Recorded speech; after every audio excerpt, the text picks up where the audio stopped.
안녕하세요. 오늘은 로마서 1장 18절부터 23절까지 말씀을 보겠습니다.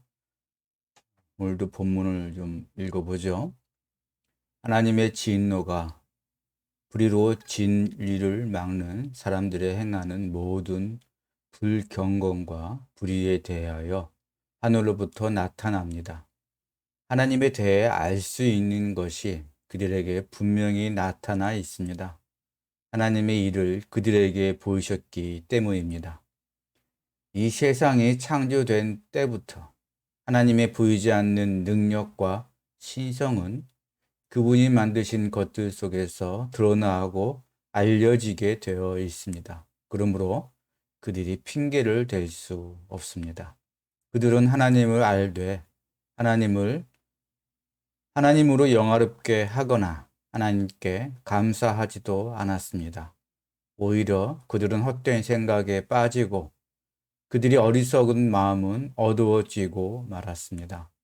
스스로 지혜롭다고 선언하지만 실제로는 어리석어졌습니다. 그들은 불멸하는 하나님의 영광을 죽을 수밖에 없는 사람은 물론 새와 짐승, 파충류의 형상으로 바꾸었습니다.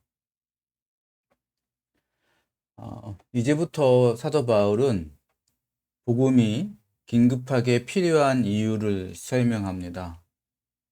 로마서 1장을 크게 두 부분으로 나누자면 1절부터 17절까지는 하나님의 좋은 소식, 즉 복음에 대한 소개와 그 복음을 받아들인 하나님의 백성이라면 마땅히 보여야 할 태도에 대해서 말했습니다.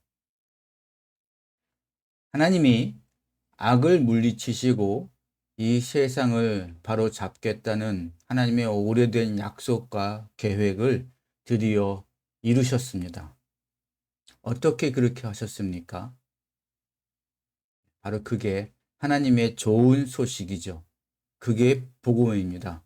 그 방법은 하나님의 아들을 죽은 자 가운데서 부활시키셔서 죽음을 이기시고 예수님을 이 세상의 주로 왕으로 세우신 것입니다. 이제 하나님이 하나님의 언약에 대해 신실하셨으니 마땅히 하나님의 백성으로 부름받은 자들도 신실해야 합니다.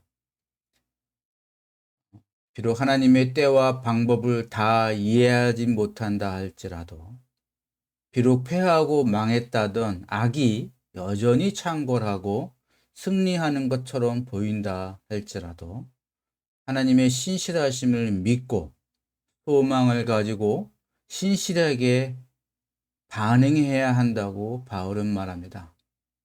바로 그것이 믿음입니다.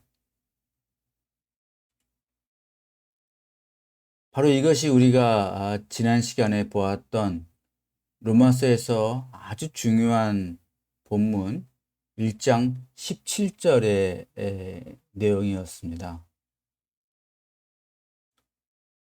다시 보면은요, 이는 좋은 소식에는 하나님의 언약적 정의가 나타나서 신실함에서 신실함에 이르기 때문입니다.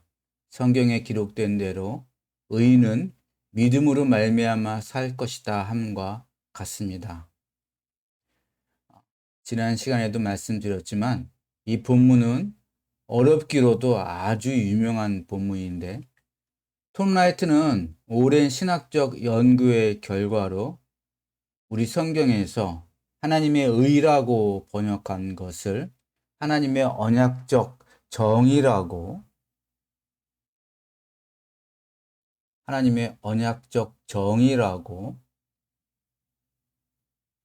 번역을 했고, 역시 또 믿음에서 믿음에 이른다라고 우리나라 성경에서는 번역된 부분을 신실함에서 신실함에 이른다 이렇게 번역을 했습니다.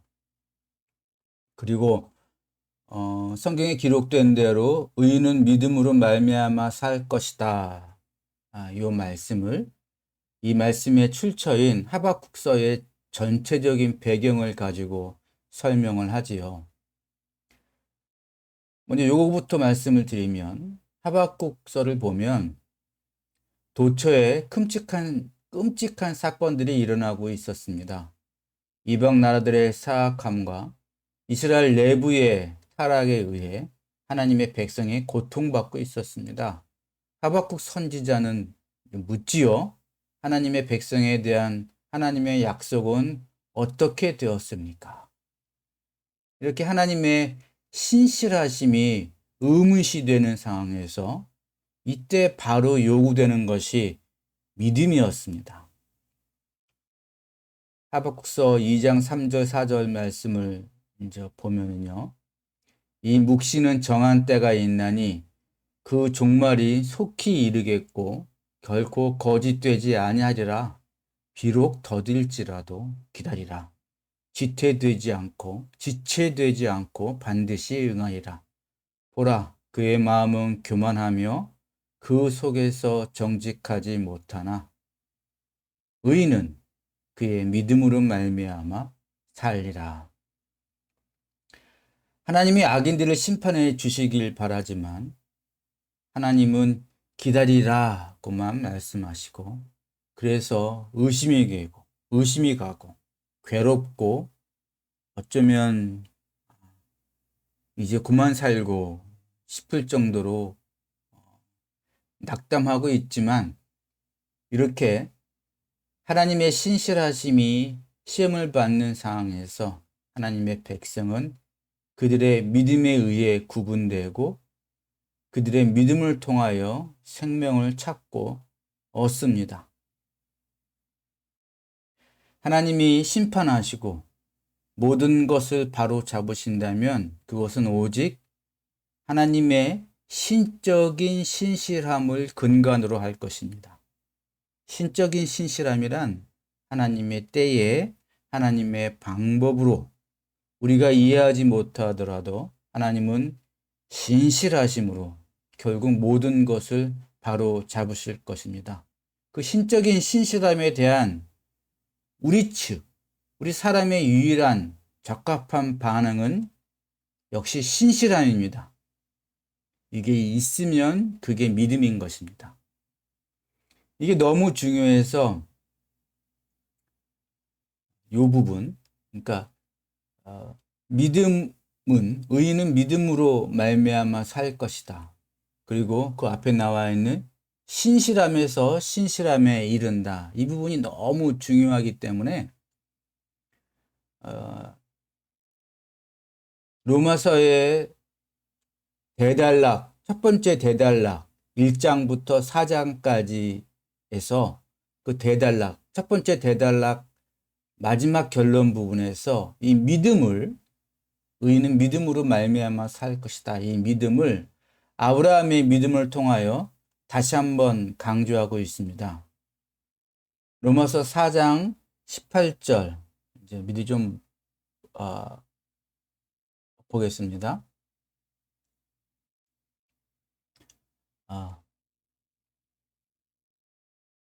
로마서 4장 18절에서 25절에서 아브라함의 믿음과 우리가 가져야 할 믿음을 그 결론 부분에서 이제 이야기하고 있는 것이죠. 도저히 바랄 수 없는 중에도 소망 가운데 거하며 아브라함은 내 가족이 이와 같을 것이다 라고 들은 말씀대로 자신이 많은 민족들의 조상이 될 것을 믿었습니다. 그는 100세쯤 되었으므로 이미 죽은 것과 같은 자기 몸과 사라의 태가 죽은 것을 알고도 믿음이 약해지지 않았습니다. 하나님의 약속을 대했을 때도 믿음 없이 흔들리지 않았습니다. 도리어 믿음으로 굳건해져서 하나님께 영광을 돌리며 하나님께는 약속하신 것을 이루실 능력이 있다고 확신했습니다. 이것이 그가 그 믿음을 언약적 정이라는 뜻에서 산정받은 까닭입니다. 여기서 아브라함의 믿음과 소망은 일견 볼 때 터무니없지 않습니까? 요즘 사람들처럼 그 시대 사람들에게도 100세는 말할 것도 없고 쉰이 넘어서 자녀가 없는 부부라면 남은 평생 거의 자녀가 없을 게 뻔했습니다. 바로 그때 세계의 창조자이신 살아계신 하나님이 예사롭지 않은 약속을 아브라함에게 주신 겁니다. 아브라함이 하늘의 별과 바닷가의 모래만큼 많은 자녀를 가질 것이라고 하신 것입니다. 그러자 아브라함이 자기 몸이 죽은 것 같고 또 사라의 태는 이미 죽었습니다. 그럼에도 불구하고 하나님의 언약을 굳게 믿고 신실하게 행동했는데 이를 하나님이 좋게 산정하셨습니다. 여기서 이 산정하다라는 톰 라이트가 번역한 단어를 정통적으로는요, 우리 성경에서도 그렇게 번역을 했는데 그에게 의로 여겨졌다 이렇게 번역되었습니다. 우리는 그것이 그에게 의로 여겨졌다 이 말을 이해할 수 없게 되었습니다. 이렇게 번역함으로. 그래서 톰 라이트와 같은 아주 훌륭한 신학자의 도움이 필요한 것입니다. 만약 도움받지 못하고 이 말씀을 그냥 자기 나름대로 해석하고 번역해서 또 자기 나름대로 말하는 사람이 얼마나 많은지 모릅니다. 여기서 산정하다라고 바울이 사용하는 단어는 이제 장부를 계산하고 손익표를 산출하는 등 부기에서 사용되는 단어입니다. 예를 들면 이제 바쁠 때 금전 등록기에 돈을 넣어 두지요. 근데 거기에 든 돈을 합산하기 전까지는 그날의 수입이 얼마인지 알 수 없습니다. 그러나 이제 계산을 하는 시점에서는 이전에는 몰랐던 사실, 이전에는 몰랐던 답을 얻게 되는 것이죠. 그러므로 산정한다, 즉 계산하는 일이란 실제로 일어난 사실을 이제 계산해 보고 따져봐 가지고 사람이 그렇구나, 이렇게 됐구나라고 인식하는 작업을 말할 때 산정한다라는 단어를 쓰는 겁니다. 지금 바울은 하나님이 아브라함의 믿음을 한번 따져보시고 상세히 계산해 보신 후 아브라함의 믿음이 하나님의 언약에 대해서 신실하게 행동하고 있다라고 판정하신 겁니다. 다시 말하면 아브라함의 믿음은 하나님께 계산당한 겁니다. 산정한다는 뜻이 그런 의미입니다. 그러면 아브라함이 어떤 믿음의 모습을 보였기에 하나님께서 아브라함의 믿음을 올바르다, 그 믿음을 언약적 정의라는 뜻에서 좋다라고 판정하신 겁니까? 그것은 우리가 보기에는 명백히 불가능한 약속, 거의 이루어질 수 없을 것 같은 약속을 하나님이 하셨는데 아브라함에게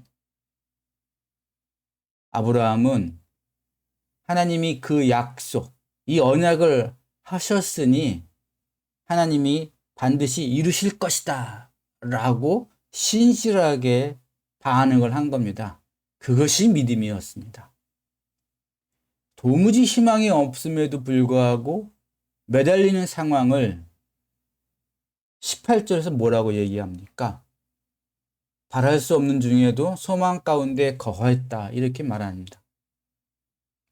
아브라함은 하나님이 아무 생명도 없는 곳에서 생명을 주실 것이다 라는 것을 믿었습니다. 약속하셨으니까. 그러므로 이제 23절 보십시오. 그러나 그가 그 믿음을 산정받았다라는 말은 아브라함만을 위한 것이 아닙니다. 그것은 또한 우리를 위해서 기록된 것입니다.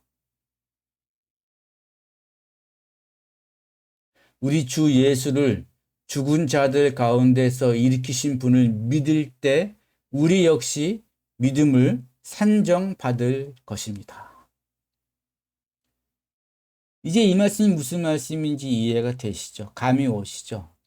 아브라함은 하나님이 아무 생명도 없는 곳에서 생명을 주시리라는 것을 믿었다면, 이제 기독교인은 하나님이 예수님을 죽은 자 가운데서 살리셨음을, 부활을 믿을 때 우리 역시 하나님께 그 믿음이 산정받습니다.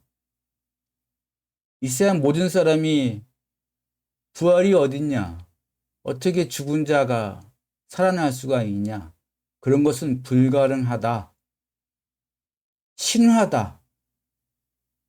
너희끼리나 그렇게 생각해라. 그것은 과학적으로 불가능한 일이다. 이렇게라고 아무리 얘기를 해도 기독교인은 그렇지 않다. 하나님이 예수님을 죽은 자 가운데서 살리셔서 악을 완전히 패퇴시키시고 악을 완전히 멸망시키셨다.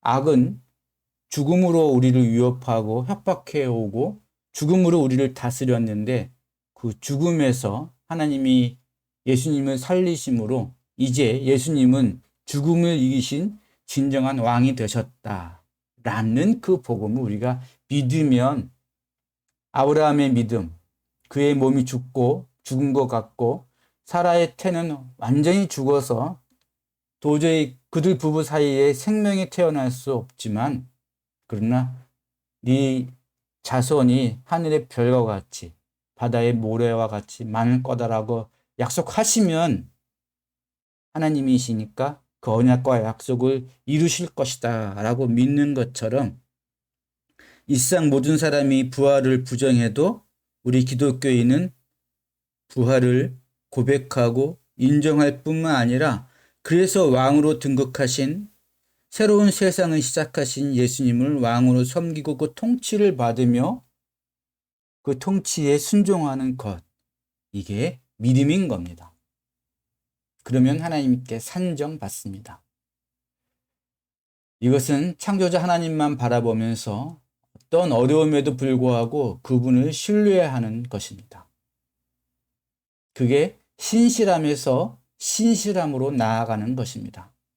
하나님은 하나님이시라는 사실, 우리의 생명과 세상의 생명은 그분의 수중에 있다는 사실, 하나님이 예수님의 부활을 통해서 이미 새 창조를 시작하셨고 이제 그 일을 마지막까지 완수하실 것이라는 사실, 이것을 신실하게 신뢰하는 게 믿음입니다. 하나님은 이 믿음을 보시고 우리의 믿음도 아브라함의 믿음과 동일하다고 우리를 산정하시는 것입니다. 믿음이란 원래 이런 것인데 우리가 우리의 믿음을 어떻게 오염시킵니까?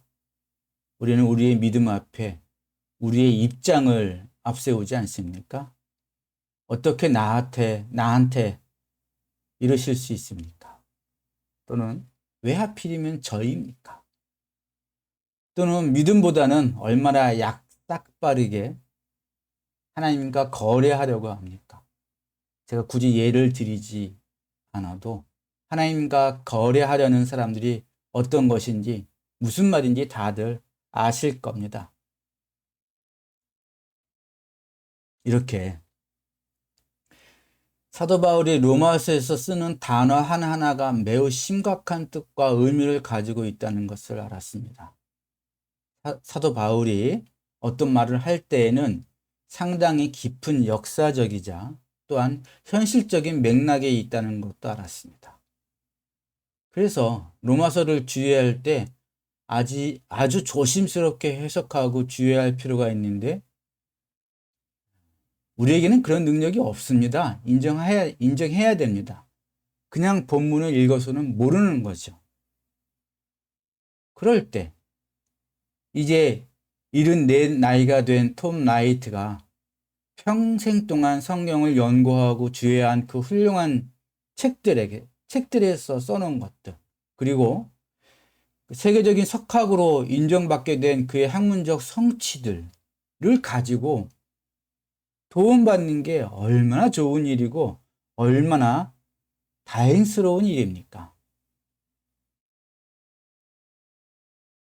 그런데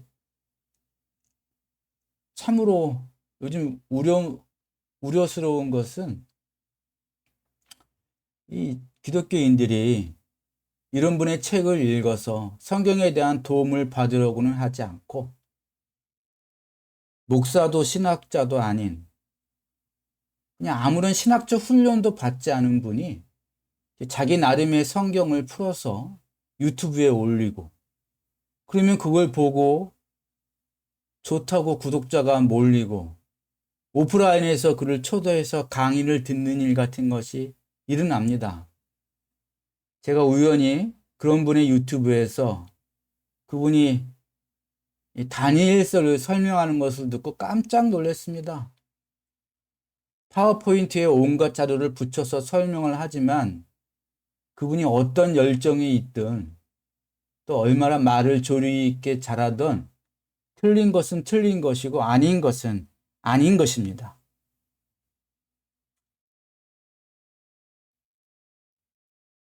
왜 전문가의, 그리고 수십 년 동안, 그리고 우리가 읽는 성경의 그 쓰여질 당시의 배경과 역사적인 사실과 그것을 또 논리적으로, 학문적으로 충분히 풀어낼 수 있는 그런 훌륭한 분의 책을 읽어서 진리를, 우리가 해석하지 못하는 해석을, 우리가 주의하지 못하는 주의를 얻을 생각을 하지 않고, 왜 누가 말을 잘한다고, 들을만 하다고, 재밌다고 그 말에 우리의 믿음과 우리의 신앙을 맡기겠습니까? 이런 일들은 참으로 우려스러운 일이지만, 그러나 역사적으로 보아도, 그리고 또 전 세계적으로 보아도 이런 일은 이 땅에 하나님의 나라가 완성될 때까지 아마 없어지지 않겠죠.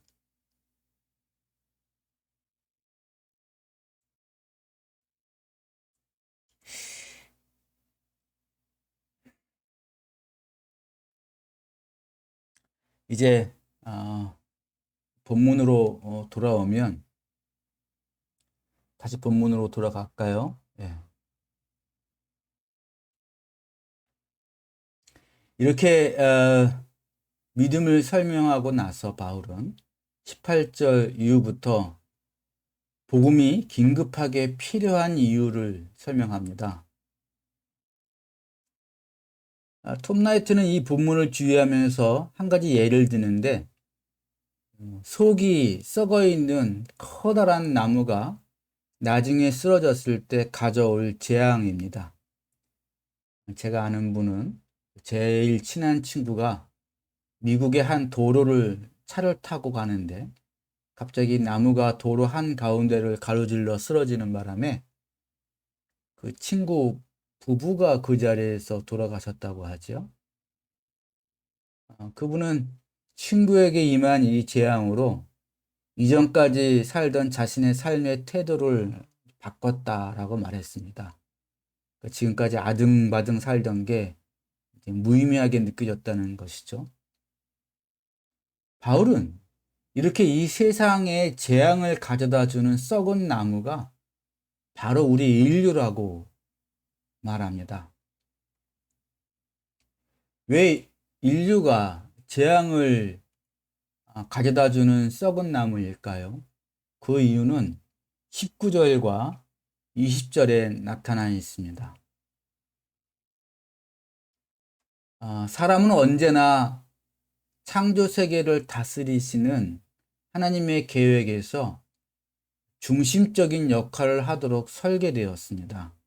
창세기 1장 26절, 27절에 나와 있는 하나님의 형상으로 지원받았다는 말에는 그런 뜻이 포함되어 있습니다.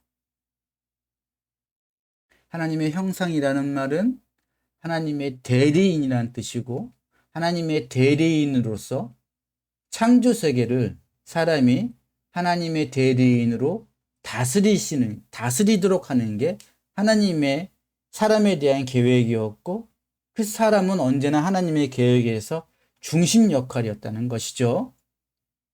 예전에 하나님의 형상대로라는 말이 무슨 뜻인지 참 다른 목사님과 함께 오랫동안 토론했지만 그게 무슨 뜻인지 결국에는 알아내지 못했던 기억이 납니다.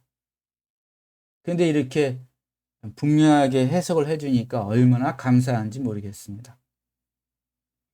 그러므로 이렇게 하나님의 계획의 중심에 있는 사람이 잘못되면 세계 전체에 재앙을 가져옵니다. 세계 전체가 망가집니다.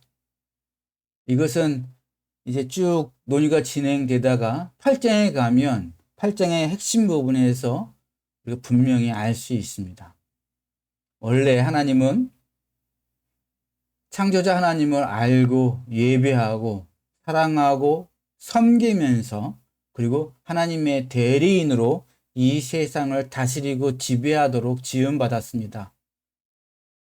하나님을 알고 예배하고 사랑하고 섬기는 것은 언제나 건강하고 풍성한 인간의 삶을 향한 길이었고, 만약 인간이 건강하게 풍성하게 다른 사람과 더불어 좋은 삶을 살기 원한다면 앞으로도 계속 하나님을 알고 예배하고 사랑하고 섬기는 길을 걸어야 합니다. 늘 그렇습니다.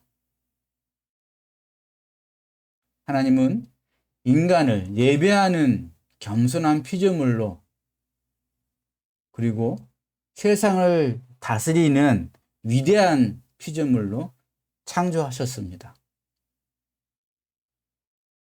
그리고 바울은 아까도 말씀드렸듯이 19절과 20절에서 인간이 하나님의 신성과 하나님의 능력에 대한 이러한 의식을 잃어버리지 않았다는 말을 분명히 합니다.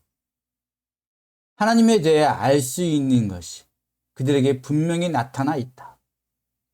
하나님이 이를 그들에게 분명히 보이셨기 때문입니다.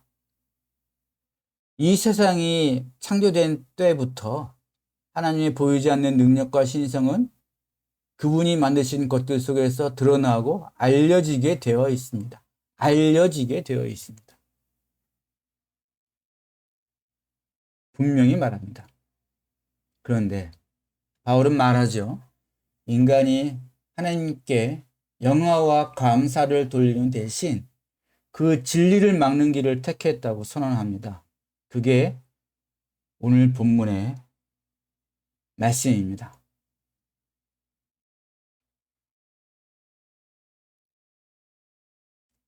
어떻게 진리를 막았습니까? 사람들은 창조자 하나님을 느끼지만 불어 무시합니다. 어떻게 진리를 막습니까? 사람들은 하나님의 능력을 알면서도 하나님을 예배하지 않습니다. 예배란 하나님께 마땅히 돌려야 할 영광을 돌리는 것인데 그러지 않습니다.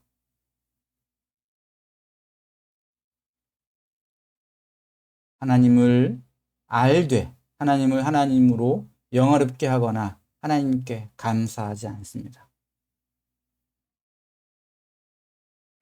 그리고 하나님께 예배하지 않으면서도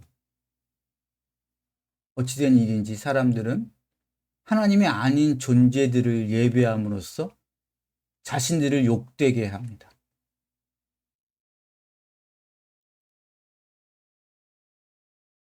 이게 바로 인간이 영적인 존재라는 뜻입니다. 하나님을 예배하지 않으면 아무것도 예배하지 않는 존재가 아닙니다. 하나님을 예배하지 않으면 그들은 다른 것을 예배합니다. 바울은 이런 인간의 질병이 비유로 얘기했듯이 인간을 나무로 비유하자면 이 뿌리 썩은 나무가 어떻게 점점 더 이제 그 질병이 확산되는지 그림을 그리듯 묘사하죠.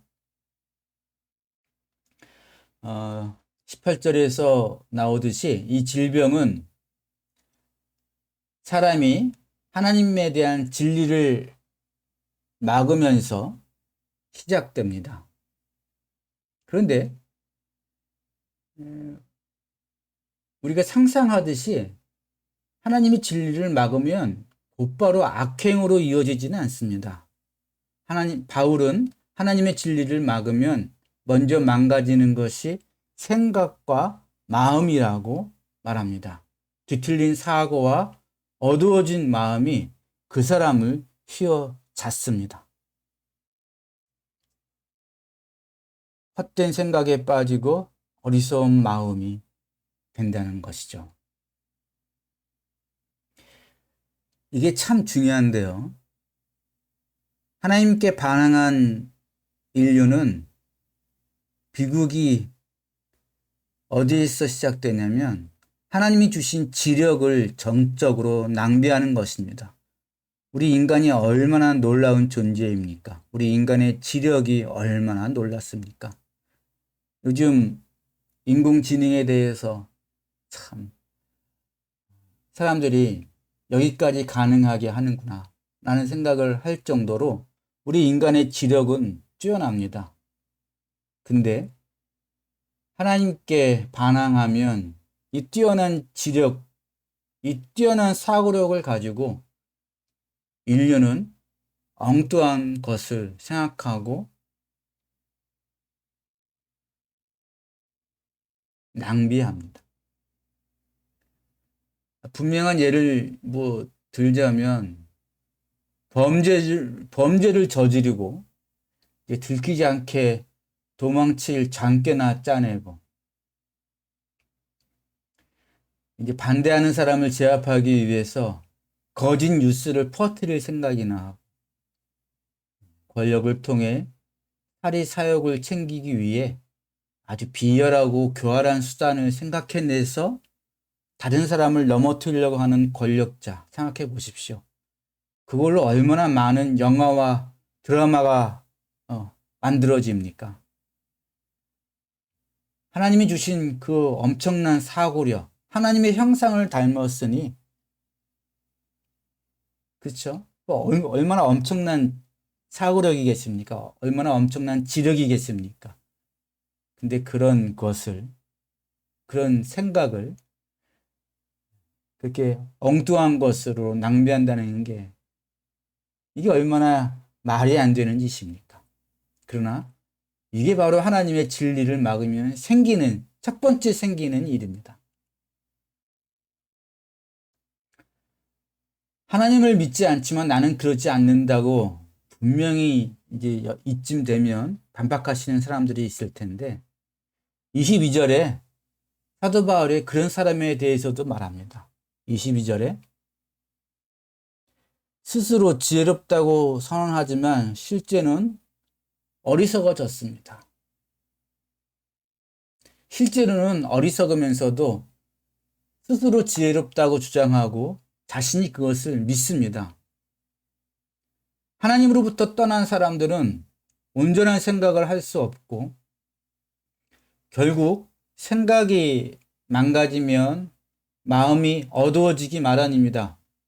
뒤틀린 사고와 어두워진 마음과 이 둘은 짝을 이룹니다. 마음이 어두워졌다면, 마음이 이미 병들었다면 그는 이미 돌이킬 수 없는 치명적인 질병에 걸려 있는 겁니다. 그럼에도 불구하고 22절에서 말하는 것처럼 사람은 자신의 생각을 숨기고 자신의 마음의 병도 숨길 수 있습니다. 특별히 자기 이해와 관련된 것, 자기 욕구와 관련된 문제에서는 더더욱 아주 자기를 쉽게 속이죠. 스스로를 아주 쉽게 속이지 않습니까? 그렇다면 다른 사람뿐만 아니라 자기 스스로를 속이는 사람들의 주장이 잘못되었다는 것을 어떻게 분별할 수 있을까요?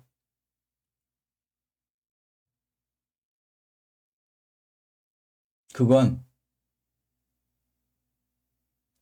하나님을 예배하지 않는 자는, 하나님을 예배하는 데 실패한 자는 결국 뒤틀린 사고와 어두워진 마음에서 시작된 질병이, 썩은 뿌리가 그를 잠식했다고 보면 됩니다. 저도 이게 순환 논리라는 것을 압니다. 하나님의 진리를 가림으로, 하나님을 예배하지 않음으로 인간의 사고와 마음이 병들었는데, 그렇게 자신이 병들었다는 것을 숨기는 자들, 자신의 사고와 생각, 자기의 마음의 어두운 것을 숨기는 자들, 스스로 속이는 자를 어떻게 분별할까? 그런데 다시 앞으로 돌아가서 그 사람이 하나님을 예배하지 않는 것으로 안다. 순환되죠? 그럼 어쩌겠습니까? 자기 자신까지 속이는 자들을 아는 방법은 그 결과를 통해서 확인할 수 있는 것밖에 없습니다. 뿌리가 썩은 나무가 뿌리가 썩었는지 어떻게 압니까? 도로 한가운데 넘어져서 재앙을 초래할 때, 그때 우리는 저 나무가 뿌리가 썩었구나 하는 것을 알지요. 뿌리가 썩은 나무는 재앙을 초래할 텐데 그것은 시간 문제일 뿐입니다. 마찬가지로 어떤 사람이 하나님과 함께 하는가 하는 것이, 그가 하나님을 예배하는가 하는 것이 예방 차원으로 그 사람의 생각과 마음이 어떠한 상태에 있는가를 분별할 수 있는 유일한 방법입니다. 이제 사도 바울은 우상 숭배에 대해서 자세히 설명합니다. 바울은 23절에서 창세기 1장을 염두에 두고서 사람들이 하나님을 거부하고 정말 실제와는 한참 동떨어진 우상을 만들어냈다고 아주 풍자적으로 지적합니다. 그들은 불멸하는 하나님의 영광을 죽을 수밖에 없는 사람은 물론 새와 짐승, 파충류의 형상으로 바꾸었습니다. 다시 말씀드립니다. 우리는 본래 살아계신 하나님을 예배하고 그분의 형상을 품고 살도록 지음받았습니다. 하나님을 겸손하게 예배하는 겸손한 존재로, 그리고 하나님의 형상을 품은 자들로 세상을 다스리는 위대한 존재로 지음받았습니다. 그러자 인간이 하나님을 거부합니다. 그리고 곧바로 우상을 섬깁니다.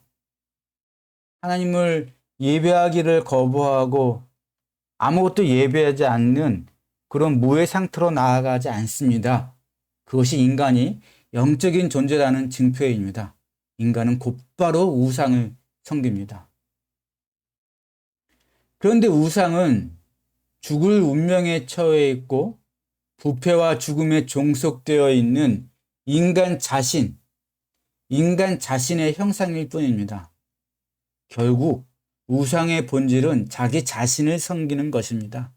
자신의 욕망, 자신의 탐욕, 자신의 이기심, 타인보다 내가 우선적으로 중요하다는 자신을 섬기는 것입니다. 요즘처럼 아무것도 안 믿고 오직 자기 자신만을 믿는 때에는 이게 더 분명해집니다. 자기 자신을 우상으로 섬기다 보니 더 큰 만족을 위해 인간 것은 온갖 것에 예배합니다. 그러나 그것조차도 다 자기 자신을 위한 것일 뿐입니다. 새를, 짐승을, 파충류를 우상으로 만들어 놓고 결국은 누구를 위한 겁니까?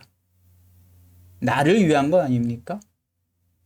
우상에게 제물을 바침으로 나를 위해서 나의 욕망이, 나의 자랑이, 나의 탐욕이 채워지길 원하는 거 아닙니까? 결국 인간은 인간을 섬기고 자기 자신을 섬기는 겁니다. 자기 자신의 우상이라 그럴 때 우상의 근본은 자기 자신이 우상인 것입니다. 현대인들은 고대의 우상을 비웃습니다. 사람들은 고대인들이 나무나 돌을 깎아놓고 신으로 만들어 숭배했다니 얼마나 터무니없는가라고 비웃습니다. 그러나 비웃지 마십시오. 현대인들은 그걸 나무나 돌 대신 돈과 성과 섹스 그리고 권력으로 바꾸었을 뿐 똑같은 것입니다. 그리고 다시 말씀드리지만 이렇게 하나님을 예배하기를 거부하고 우상을 섬기는 자들은 진리를 거부했기 때문에 하나님이 주신 사고력, 지력이 망가져서 뒤틀린 사고를 갖게 되고 그 뒤틀린 사고는 어두워진 마음을 만들어 마음을 병들게 함으로 결국 자신과 그 근처를 지나는 모든 사람들을 쓰러뜨릴 것입니다. 이런 바울의 분석은 어떤 개개인이 어떤 특별한 우상을 숭배하는 걸 따지는 게 아닙니다. 그러므로 난 안 그런다 그렇게 말할 수 없습니다. 왜냐하면 하나님을 거부한 인류는 모두가 결국 어쨌든 하나님보다는 세상의 일부를 숭배할 수밖에 없기 때문입니다. 자신을 섬기기 위해서, 자신을 위해서 말입니다. 그러므로 이제 우리는 마지막으로 일부러 남겨두었던 아주 무서운 말씀에 직면해야 됩니다. 그것은 18절 맨 앞에 나와 있는 하나님의 진노가 불의로 진리를 막는 하나님의 진노가 불의로 진리를 막는 사람들의 행하는 모든 불경건과 불의에 대해서 하늘로부터 나타난다는 이 말씀. 무서운 말씀이 이제 우리에게 다가오는 것입니다. 여기서 불경건은 살아계신 하나님께 경배와 영광과 감사를 돌리지 않는 것입니다. 여기서 불이란 망가져서 바로잡아야만 할 우리 인간의 삶에 나타난 모든 사회적인 현상을 말합니다. 크게 말해서요. 그리고 진리는 이미 말씀드렸듯이 사람들이 하나님께 반역했을 때 이미 손상을 입었습니다. 그리고 이 모든 결과는 하나님의 진노입니다. 물론 하나님은 인자하시고 길이 참으시며 실수를 용납하시는 분이십니다. 그러나 하나님은 또한 자신의 세계와 인간 피조물에 대한 관심이 아주 지대하십니다. 그래서 만일 세계와 인류를 더럽히고 손상시키고 파괴하는 행위가 있다면 하나님은 절대로 그것이 영원히 지속하도록 놔두시지 않습니다. 살인, 고문, 강간, 경제적 압제, 전쟁을 통한 무의미한 학살, 이런 것들에 대해서 하나님은 가만두시지 않습니다. 놔두시지 않습니다. 바울은 1장 뒷부분에서 이러한 악들에 대해서 더 적나라하게 나열하지요. 하나님은 그 적나라한 악들을 정말 싫어하십니다. 그리고 그 모든 것에 진노하십니다. 만일 하나님이 진노하시지 않는다면 그 하나님은 선하신 분이 아닐 겁니다. 하나님이 만일 나무가 뿌리 썩은 병에 걸려 종국에는 지나가는 사람이나 차에 재앙을 불러일으킬 텐데도 아무 문제가 없다고 놔두시는 그러신 분이 될 수가 없습니다. 그럼에도 불구하고 요즘 시대에 사람들이 악에 대해서, 우리 기독교인들조차도 악에 대해서 잘못 생각하는 것이 세 가지가 있습니다. 하나는 세계가 완전히 악해서 선이라고는 눈꼽만치도 찾아볼 수 없다고 생각하는 것입니다. 예수님이 다스리시는데 그럴 리가 없죠. 두 번째는 악이 실제로 그렇게까지 심각하지 않다고 생각하는 것입니다. 얼마 전까지만 해도 온갖 곳에서 정말 전대미문의 악들이 저질러 왔습니다.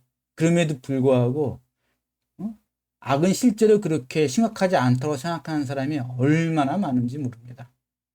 그리고 마지막 세 번째는 악이 있든 없든 하나님의 진노가 없다고 생각하는 겁니다.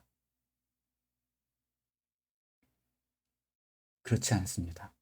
하나님의 진노는 이 모든 것을 바로잡기 위해서 하늘로부터 나타난다고 성경에 분명히 쓰여 있습니다.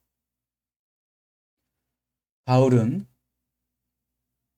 인류라는 나무가 실로 위험한 병에 걸려 있으므로 근본적인 치료가 아주 급하고 절실하다고 말합니다.